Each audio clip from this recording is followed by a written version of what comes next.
Hello, friends. To dive into today's topic, I want to begin with a story. Thomas Langley was a quiet man. After returning from World War II, he settled in a small mountain town called Ironwood, a place where snow still clung to the hills as if time had chosen to pass it by. In this quiet corner of the world, Thomas made a humble living mining quartz and garnet from the rocky slopes, trading them for basic supplies. His only companion was a loyal mule named Jack, who carried bags of rough stones down the winding dirt path each week. One overcast morning, while digging near a creek, Thomas uncovered a strange stone. It was smooth, nearly transparent, and shimmered even under the weakest light, like a cold fire flickering inside. He turned it over in his hand, shrugged, and tied it around Jack's neck using an old leather strap. "Maybe it'll bring us some luck," he muttered to the mule. Jack flicked his ears in reply, but said nothing. June Everett had been running Ironwood's only general store for over 2 decades. When Thomas brought Jack into town for his usual coffee and canned beans, she immediately noticed the sparkle hanging from the mule's neck. "What's that shiny thing?" she asked, squinting through her half-moon glasses. "Just a rock I found digging," Thomas said. "Looks nice, that's all." June smiled warmly. "Mind if I buy it? It'd look great in the window display." Thomas hesitated for a moment, then said, $12? "Deal," she nodded. She hung the stone on a little hook above the counter's weighing scale. Every afternoon when the sun came through the front window, the stone threw off tiny shards of light across the old wooden walls. Customers started to notice. "Pretty little thing," old Mr. Whitmore remarked. "Probably worth more than $12. But June just smiled and said, "Pretty doesn't always mean valuable." A few weeks later, a stranger walked into the store, sharply dressed, polished shoes, a suit, just a little too refined for a town like Ironwood. He introduced himself as Mr. Crowley, a gem dealer from Chicago, passing through on his way to the West Coast. The moment his eyes landed on the stone, everything else faded into the background. "Where'd you get that?" he asked. June told him the story. Crowley asked to inspect the stone more closely, and as the light hit it, his expression shifted. "This is very rare," he murmured. After a few moments of calculation, he offered to buy it for $40. June shook her head. "I'll only sell it for $50, she replied firmly. Crowley frowned and tried bargaining a few more times, but her resolve didn't waver. Finally, he muttered, "Fine, I'll come back tomorrow," and walked out, leaving behind a silence that felt heavier than his words. That same evening, another traveler stopped by the store. Her car had a flat tire, and she was looking to use the phone. She had sharp eyes and walked with quiet confidence. Her name was Helena Monroe, a well-known jeweler among collectors for her uncanny ability to recognize value where others saw none. When she noticed the stone gleaming by the scale, she froze for a moment, then smiled. "I'll give you $50, she said plainly. June blinked in surprise, then nodded. Sold. Helena left with the stone in hand and an idea already forming in her mind. Back in New York, Helena had the stone cleaned and professionally appraised. The results stunned the experts. It was a raw Type 2A diamond, one of the rarest and purest forms in the world.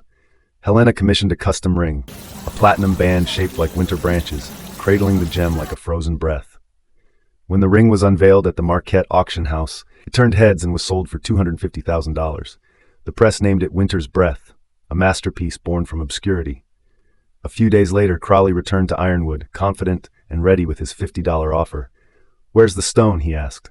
June smiled. "Sold it last night." Crowley's face went pale. "To who? For how much?" $50, she replied calmly. His cheeks turned red with frustration. "Do you realize what you've done? That was a diamond worth a fortune." But June only raised an eyebrow and said, "If you knew that, why were you haggling over $10? Crowley walked out in silence, carrying with him a lesson far more valuable than any gem he'd ever bought. And so the legend of Winter's Breath continues to echo in the world of fine jewelry, like a melody that never fades. The diamond, once tied loosely around a mule's neck, had transformed into a symbol of wonder, rising from the dusty soil of a forgotten mining town to the glowing spotlight of luxury auctions. But what makes this story timeless isn't the gem's sparkle or its 6-figure price tag.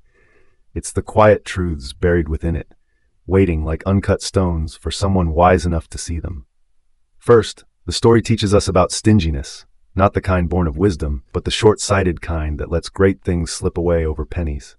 Crowley, with all his expertise, recognized the gem's potential, but blinded by pride and the urge to bargain, he lost sight of the bigger picture. Because of $10, he missed out on a once-in-a-lifetime treasure. In life, we often fall into similar traps. We hesitate to take a chance on a new job because of small fears, hold back from expressing love because of possible rejection, or refuse to invest in ourselves because of a minor cost. But the true price of that stinginess, missed dreams, unopened paths, and better versions of ourselves will never meet. Opportunity, like the diamond in this story, doesn't wait around.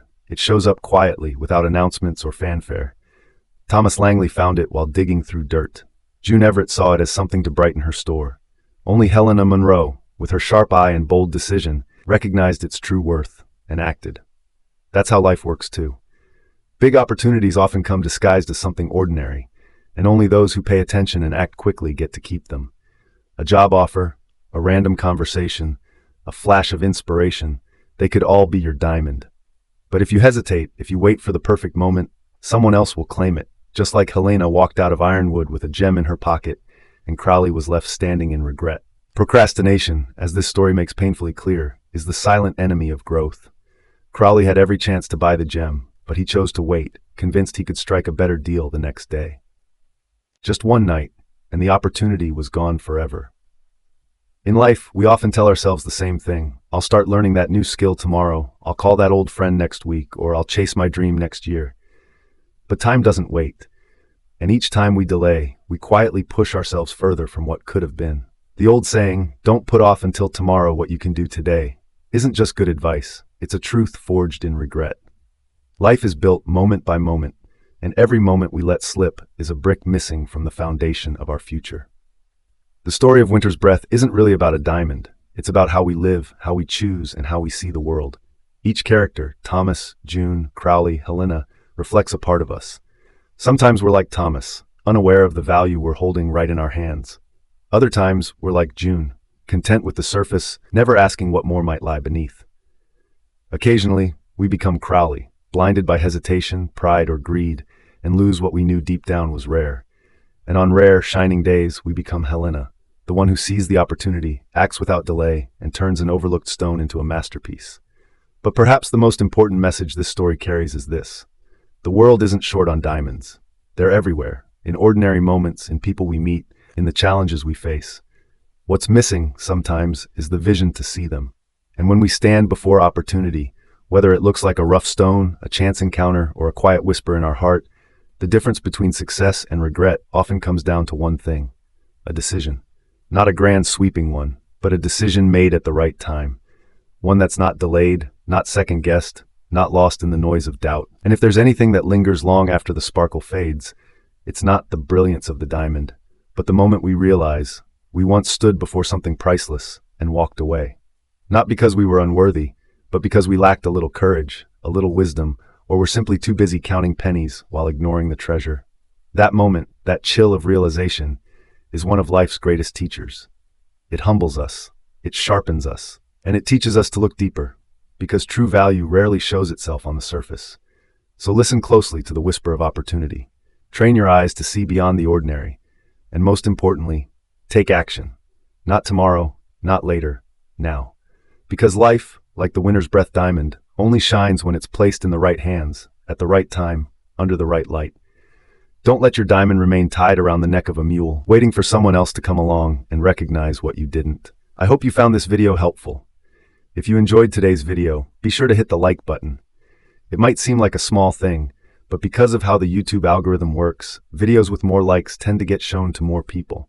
So your like really helps this video reach others who might need it too. And if you find my content valuable, consider subscribing. It really helps more people discover it. Thanks for watching, and I wish you and your family good health and peace.